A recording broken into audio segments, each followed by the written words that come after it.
මේ තමයි සේරැල්ලේ පාරේ තත්ත්වය.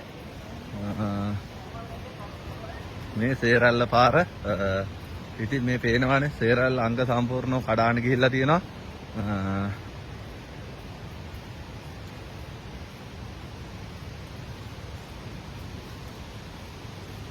මේ සේරැල්ල පාරේ තත්ත්වය.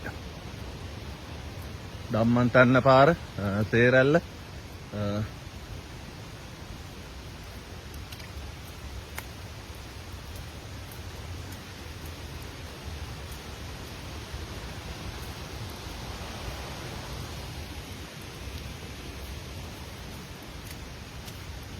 සේරැල්ල පාරක්වත් තිබ්බ හොයා ගන්න බැරි වෙලා තියෙනවා.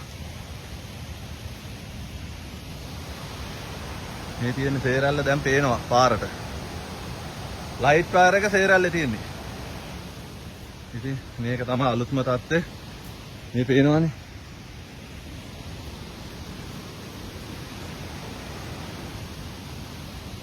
මේ ධම්මන්තන්නේ පාරේ අලුත්ම තත්ත්වය.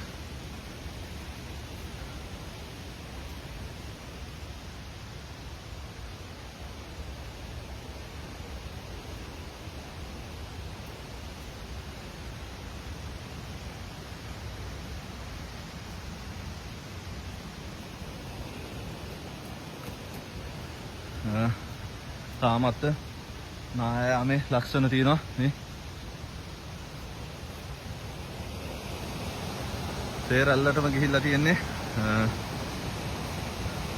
මේ පස්ස ඔක්කොම පාරක් කඩාගෙන තියෙනවනේ. මේ තමයි පාරේ තිබ්බ ගාඩ් එක.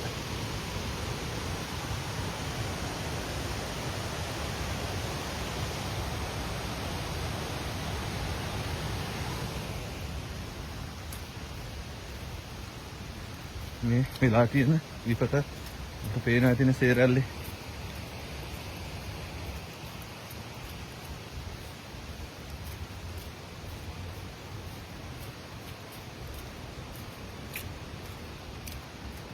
පාරක අරන් ගියාවද? පේනවනේ මේ උඩු පැත්තේ කඩාගෙන ඇවිල්ලා තියෙන සේරැල්ල පැත්තට. ඉතින් මේ ඔක්කොම එයි මං හිතන්නේ මේ කඳු තව වැස්සත් එක්ක.